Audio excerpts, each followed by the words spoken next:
Hello student, तो अभी हम लोग सॉल्व करने वाले हैं एम करीम के चैप्टर स्पीड एंड वेलोसिटी के क्वेश्चन नंबर 22 से। और इस चैप्टर के रेस्ट क्वेश्चन के सॉल्यूशन के लिंक आपको नीचे डिस्क्रिप्शन बॉक्स में मिल जाएंगे या फिर आप प्लेलिस्ट में भी जाकर देख सकते हैं। स्टूडेंट देखते हैं question number 22। Is it correct that the average velocity is always equal to the mean value of the initial and final velocity? Question कह रहा है कि क्या ये कहना सही है कि एवरेज वेलोसिटी जो होता है ये हमेशा इनिशियल और फाइनल वेलोसिटी का। अब ध्यान दीजिएगा, नॉर्मली हम लोग इनिशियल वेलोसिटी को किससे डिनोट करते हैं? u से, फाइनल वेलोसिटी को v से। तो इसका मीन वैल्यू होता है, मीन वैल्यू मतलब इसका एवरेज u प्लस v/2। ठीक है, जैसे मान लिया सपोज कीजिए कि कोई पर्सन जो है मान लिया यहाँ से चलना शुरू किया, कितना स्पीड से? u स्पीड से चलना शुरू किया और किसी पार्टिकुलर टाइम इंटरवल में, एक पार्टिकुलर टाइम इंटरवल में मान लिया यहाँ तक पहुँचा और कितना स्पीड से ये पहुँचा? v स्पीड से। तो इस दरम्यान इसका जो एवरेज वेलोसिटी है ये u प्लस v/2 होगा ऑलवेज। क्या ये कहना सही है? चलिए देखते हैं स्टूडेंट। एवरेज वेलोसिटी इनफैक्ट हम लोग कैसे कैलकुलेट करते हैं? इस चैप्टर के पहले वाले वीडियो में ही बहुत सारे क्वेश्चंस को हम लोग सॉल्व किए हैं। एवरेज वेलोसिटी क्या होता है? Displacement divided by time, displacement divided by time. चलिए, डिस्प्लेसमेंट को नॉर्मली हम लोग s से डिनोट करते हैं, टाइम को t से। s equals to u t plus half t square, बहुत ही फेमस फॉर्मूला है स्टूडेंट, हम लोग सबको पता है। s इक्वल्स टू क्या होता है? You t plus half t square, ये टाइम हो गया।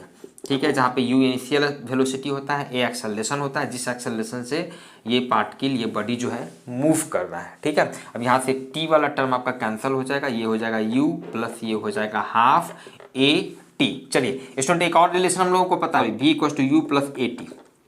ये रिलेशन क्यों यूज कर रहे हैं? क्योंकि फाइनली हम लोगों को इसको कन्वर्ट हम करना चाह रहे हैं v के टर्म में, सो दैट कि देखना चाहते हैं कि एवरेज वेलोसिटी इक्वल्स टू क्या u प्लस v/2 आता है कि नहीं आता है। देख रहे हैं? ठीक है, अब ध्यान दीजिएगा यहाँ से, अच्छा यहाँ से v equals to u plus a t से यहाँ से लिख सकते हैं a equals to v minus u by t, लिख सकते हैं ना? लिख सकते हैं। चलिए, तो a का वैल्यू यहाँ पे रख देंगे u प्लस ये t/2 तो है ही, t/2 और a के जगह पे हो गया v minus u by T. अब t और t कैंसिल हो गया तो ये हो गया u plus v minus u by 2 और यहाँ से ध्यान दीजिएगा ये आपका आ गया, ये हो गया 2u plus v minus u by 2, यहाँ से आ गया u प्लस v/2 आ गया। एवरेज वेलोसिटी कितना आ गया? u plus v/2। तो क्वेश्चन ये कह रहा है कि क्या ये हमेशा होगा? नहीं, हमेशा नहीं होगा। ध्यान दीजिए, ये हम लोगों को कब मिला? एवरेज वेलोसिटी जो है इनिशियल और फाइनल वेलोसिटी का मीन है, मीन वैल्यू है या एवरेज वैल्यू है। ये कब हम लोगों को मिला? जब पार्टिकल कांस्टेंट एक्सेलरेशन से मूव कर रहा है। ध्यान दीजिए, क्योंकि जब पार्टिकल जब बॉडी जो है कांस्टेंट एक्सेलरेशन से मूव करता है तभी ये रिलेशन होता है s equals to u t plus half a t square. ये सारा जो काइनेमेटिकल इक्वेशंस हम लोग याद रखते हैं, s equals to u t plus half a t square या फिर ये जो यूज के v equals to u plus a t, ये सारा रिलेशन तब वैलिड होता है जब बॉडी कांस्टेंट एक्सेलरेशन से मूव कर रहा है। तो हम लोग ये मान के चले कि भाई बॉडी कांस्टेंट एक्सेलरेशन से मूव कर रहा है, सो दैट कि s equals to u t plus half a t square रखें, इसको सॉल्व करते गए, फिर इस रिलेशन का यूज किया और फाइनली हम लोगों को u प्लस v/2 मिल गया जब पार्टिकल कांस्टेंट एक्सेलरेशन से मूव कर रहा है। लेकिन अगर पार्टिकल कांस्टेंट एक्सेलरेशन से मूव नहीं करता, अगर नहीं करता तो हो सकता है कि डिस्प्लेसमेंट का जो रिलेशन है वो कुछ अलग होता। हो सकता है कि s equals to u t square plus half a का पावर q t का पावर 5/2 लाइक दिस, ऐसा कुछ भी हो सकता था। मे बी वेरिएबल एक्सेलरेशन से अगर मूव कर रहा है, मतलब ये पक्का बात है कि इस तरह के सिचुएशन में कभी भी हम लोगों को ये वैल्यू नहीं मिलता, u प्लस v/2 नहीं मिलता अगर पार्टिकल कांस्टेंट एक्सेलरेशन से मूव नहीं करता, वेरिएबल एक्सेलरेशन से मूव करता है। कहने का मतलब है कि ये रिलेशन जो है ये हमेशा सही नहीं होगा। एवरेज वेलोसिटी हमेशा मेन वैल्यू नहीं होगा इनिशियल और फाइनल वैल्यू का, तभी होगा जब particle constant velocity, constant acceleration से मूव कर रहा हो। क्लियर है? चलिए मूव करते हैं नेक्स्ट क्वेश्चन, क्वेश्चन नंबर 23 की तरफ। क्वेश्चन नंबर 23, इनफैक्ट इसका डिटेल सॉल्यूशन दिया गया है लेकिन काफ़ी स्टूडेंट्स को इसमें परेशानी होती है। देखते हैं। A small ball is dropped from a height 100 metre on a floor. क्या सिचुएशन है कि मान लीजिए ये एक फ्लोर हम लोग दिखा देते हैं स्टूडेंट। चलिए ये एक फ्लोर हम लोग दिखा दिए, एक स्मॉल बॉल जो है वो 100 मीटर के हाइट से इसको हम ड्रॉप करते हैं। ड्रॉप करते हैं मतलब इसका इनिशियल स्पीड 0 हो गया, इसको हम क्या किए? सीधे ड्रॉप कर दिए, छोड़ दिए। कितना हाइट से? 100 मीटर के हाइट से। ये हाइट आपका कितना दिया हुआ है? 100 मीटर ये हाइट दिया हुआ है, ठीक है। उसके बाद कह रहा है द बॉल रिबाउंड, ऑब्वियसली क्या होगा, बॉल को ऐसे छोड़ें, फिर बॉल क्या होगा, फिर रिबाउंड होगा, फिर वापस ऊपर की ओर जाना शुरू करेगा to a height of 20 metre, और फिर ये रिबाउंड करता है, ये सर्टेन स्पीड से ये ग्राउंड को हिट किया होगा, और उसके बाद ये फिर सर्टेन कुछ स्पीड से, जो कि रिड्यूस्ड स्पीड होगा, स्पीड कम जाएगा कुछ, और फिर सर्टेन स्पीड से ये रिबाउंड मतलब ऊपर की ओर जाना शुरू करेगा, धीरे धीरे इसका स्पीड घटते चला जाएगा और ये सर्टेन हाइट पे पहुंचेगा इस तरह से, ठीक है। और फिर फाइनली इसका स्पीड यहाँ पर भी 0 हो जाएगा, फिर ये नीचे आना शुरू होगा, फिर इसका स्पीड कुछ कम होगा, फिर ये वापस ऊपर की ओर फिर कुछ हाइट तक जाएगा, फिर मैक्सिमम हाइट पे जाके स्पीड घटते घटते 0 होगा, फिर ये नीचे क्यों रहेगा, यही प्रोसेस चलता है, समझ रहे हैं, ठीक है। तो फिर ये रिबाउंड जो करता है ये कितना हाइट तक जाता है, 20 मीटर तक जाता है, ये 20 मीटर आपको दिया हुआ है, 20 मीटर तक जाता है। क्वेश्चन में आगे आपको दिया हुआ है कैलकुलेट द एवरेज एक्सेलरेशन निकालना है। चलिए भाई एवरेज एक्सेलरेशन निकालना है, एवरेज एक्सेलरेशन, और during the contact if the ball was in contact of the floor for 0.02 second, 0.02 second तक ये फ्लोर के कॉन्टैक्ट में रहा, बॉल ग्राउंड से टकराया फिर ये वापस हो गया, तो मतलब ग्राउंड के कांटेक्ट में आया तो कुछ देर तक कांटेक्ट में रहा, तो कितना देर तक 0.02 सेकंड तक ये कांटेक्ट में रहा, फिर ये वापस रिबाउंड किया। तो जी का वैल्यू 10 मीटर पर सेकंड स्क्वायर लेना है। एवरेज एक्सेलरेशन हम लोगों को निकालना है स्टूडेंट। कैसे सोचेंगे भाई, सबसे पहले तो जो भी चीज़ निकालना है उस पर आपको फोकस करना है। एवरेज एक्सेलरेशन निकालना है तो पता होना चाहिए कि भाई एवरेज एक्सेलरेशन इक्वल्स टू क्या होता है, तो ये होता है चेंज इन वेलोसिटी। आप सिंपल देखिए कि वेलोसिटी में कितना चेंज हुआ और डिवाइडेड बाई टाइम टेकन, कितना टाइम लगा उसको चेंज होने में। चलिए तो चेंज इन वेलोसिटी कहने का मतलब स्टूडेंट हमेशा ध्यान रखिए, change in velocity, change in acceleration, change in velocity मतलब final velocity minus initial velocity, change in acceleration मतलब final acceleration minus initial acceleration हमेशा। तो चेंज इन वेलोसिटी का मतलब हो गया final velocity minus initial velocity. चलिए देखते चले जाते हैं, डिवाइडेड बाई कितना टाइम लगा। चलिए फाइनल वेलोसिटी ध्यान दीजिएगा, ये सर्टेन स्पीड से नीचे की ओर सर्टेन वेलोसिटी से ग्राउंड को स्ट्राइक किया, मान लेते हैं कितना वेलोसिटी से, v1 स्पीड से ग्राउंड को स्ट्राइक किया, और सर्टेन वेलोसिटी से फिर ये v2 वेलोसिटी से ऊपर की ओर जाना शुरू हुआ। तो फाइनल वेलोसिटी कितना है, इनिशियल है v1 वेलोसिटी, फाइनल वेलोसिटी है v2, इनिशियल वेलोसिटी है, फाइनल वेलोसिटी लिखना है तो v2 minus initial velocity v1। Clear है, final velocity minus initial velocity divided by कितना टाइम होगा, इस वेलोसिटी को चेंज होने में कितना टाइम लगा, तो यही 0.02 सेकंड टाइम लगा। इतना ही देर तो ये कांटेक्ट में था, मतलब यही टाइम लगा इस वेलोसिटी को v1 से v2 होने में, तो 0.02। क्लियर है स्टूडेंट। चलिए अब ध्यान दीजिएगा, यहाँ से स्टूडेंट हम लोग इसको लिख सकते हैं, ये v2 माइनस v1 को ध्यान दीजिए, इसको हम लोग ऐसे लिख सकते हैं। देखिए अब ये v2 जो वेलोसिटी वेक्टर है, ये वेक्टर है, इसको हम लोग लिख सकते हैं, किसी भी वेक्टर को लिख सकते हैं, उस वेक्टर का मैग्नीट्यूड। तो v2 जो वेलोसिटी वेक्टर उसका मैग्नीट्यूड हम v2 लिखें, और इंटू उसके डायरेक्शन में यूनिट वेक्टर। तो v2 का डायरेक्शन क्या है, अपवर्ड डायरेक्शन में, तो इस डायरेक्शन में यूनिट वेक्टर क्या होगा, j होगा, तो v2 और इंटू j। क्लियर है।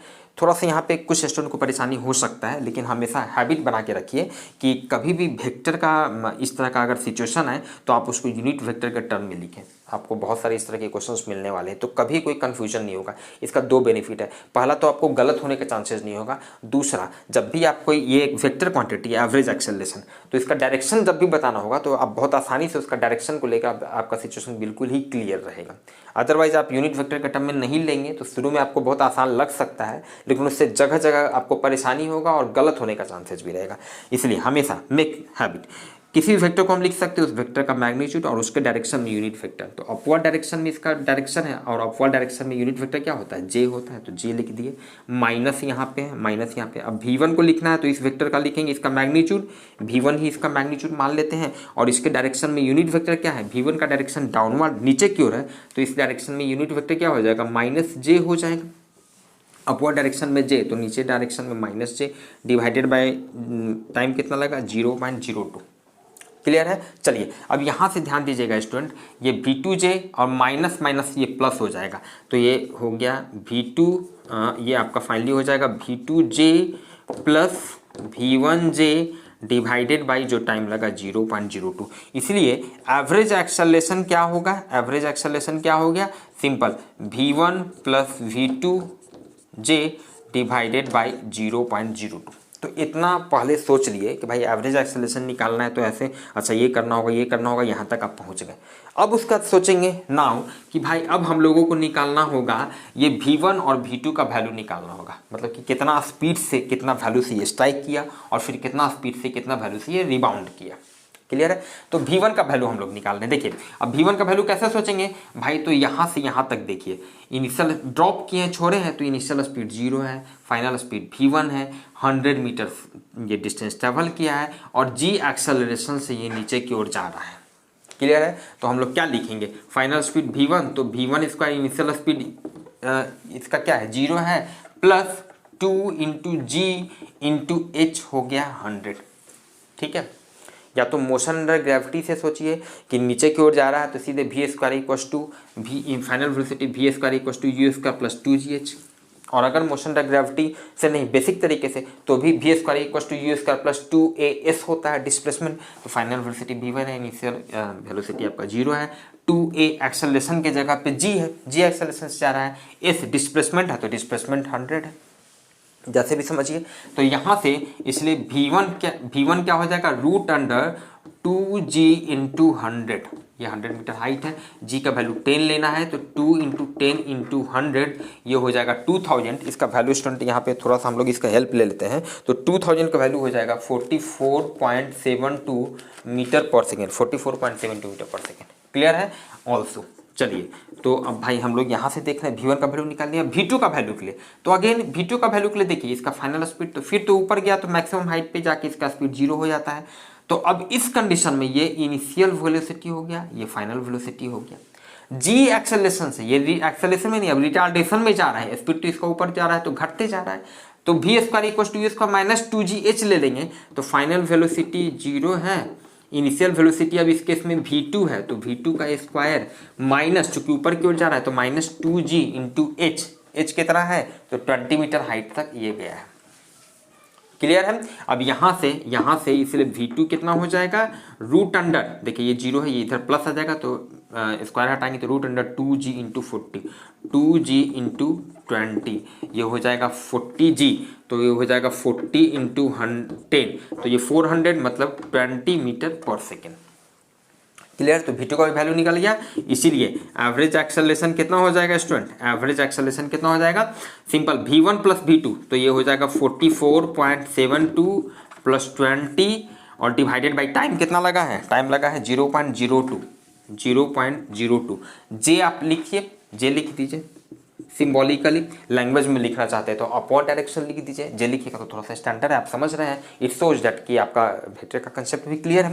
क्लियर है? तो यहाँ से ये आपका हो जाएगा 64.72 डिवाइडेड बाई 0.02 और इसका वैल्यू आ जाएगा, इसको जब आप सॉल्व करेंगे तो 3236 इसका वैल्यू आ जाता है 3236, ऑब्वियसली मीटर पर second square, direction upward direction में हो जाएगा।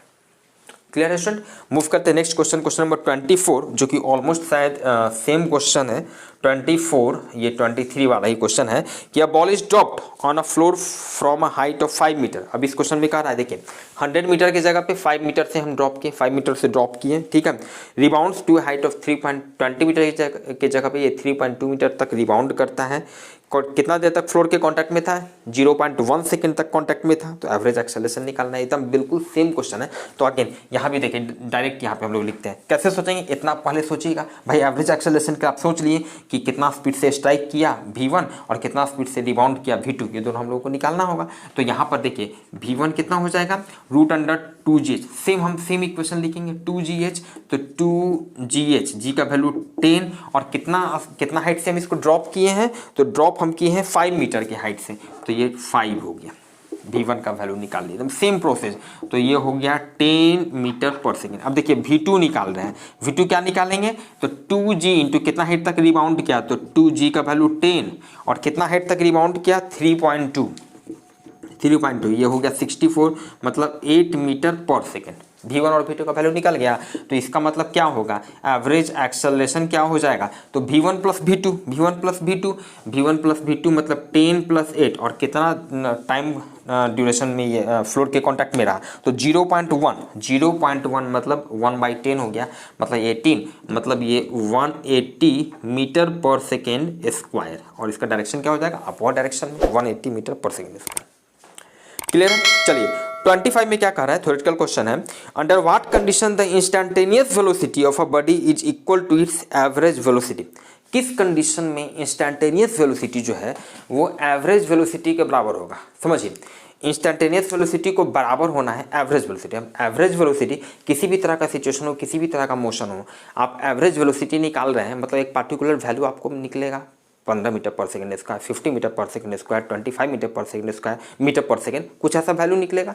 तो एवरेज वेलोसिटी का एक पार्टिकुलर वैल्यू है। अब एवरेज वेलोसिटी के वैल्यू को बराबर होना है इंस्टैंटेनियस वेलोसिटी के। ये तब पॉसिबल है, कब पॉसिबल है, ये तभी पॉसिबल है ना जब पार्टिकल का इंस्टैंटेनियस वेलोसिटी भी हमेशा सेम रहे, हमेशा सेम रहे। और कितना वैल्यू होना चाहिए, जितना एवरेज वेलोसिटी का है, तभी ना बराबर होगा। क्योंकि इंस्टैंटेनियस वेलोसिटी अगर चेंज होते रहेगा तो हम कैसे कहेंगे कि एवरेज वेलोसिटी का, चूंकि एवरेज वेलोसिटी का तो एक पार्टिकुलर वैल्यू है, तो एवरेज वेलोसिटी का जो वैल्यू है वो इंस्टैंटेनियस वेलोसिटी के बराबर है। ये तो नहीं हम कह सकते, ये तभी कह सकते हैं जब इंस्टैंटेनियस वेलोसिटी भी हमेशा सेम रहना चाहिए। और ये कब होगा, ये तभी होगा ना जब पार्टिकल यूनिफॉर्म वेलोसिटी से चले, एक कांस्टेंट वेलोसिटी से, मतलब 2 मीटर पर सेकंड के अगर वेलोसिटी से चल रहा है तो 2 मीटर पर सेकंड, हर जगह उसका स्पीड 2 मीटर पर सेकंड ही है, हर जगह। तो इंस्टैंटेनियस वेलोसिटी हम कभी भी कहेंगे 2 मीटर पर सेकंड, और उसके में एवरेज वेलोसिटी भी 2 मीटर पर सेकंड ही होगा। क्लियर है। लेकिन अगर इंस्टैंटेनियस वेलोसिटी चेंज हो रहा है, इंस्टैंटेनियस वेलोसिटी ही अगर चेंज हो रहा है, ये कब होगा, ये जब पार्टिकल जो है या बॉडी जो है वो एक्सेलरेशन से मूव करने लगे। एक्सेलरेशन से जब मूव करेगा तो उसका वेलोसिटी चेंज होने लगेगा, ठीक है ना। जब पार्टिकल एक्सेलरेशन में मूव करता है तो उसका वेलोसिटी चेंज होने लगता है। तो जब वेलोसिटी चेंज होने लगेगा मतलब हर इंस्टेंट पे वेलोसिटी का वैल्यू ही चेंज हो रहा है, मतलब इंस्टैंटेनियस वेलोसिटी ही चेंज हो रहा है, एक पार्टिकुलर एक फिक्स वैल्यू रह ही नहीं रहा है, तो कैसे वो एवरेज वेलोसिटी के बराबर होगा। तो भाई बहुत ही क्लियर है, ये तभी पॉसिबल है कि एवरेज वेलोसिटी और इंस्टैंटेनियस वेलोसिटी बराबर हो हमेशा जब पार्टिकल यूनिफॉर्म वेलोसिटी से मूव करे।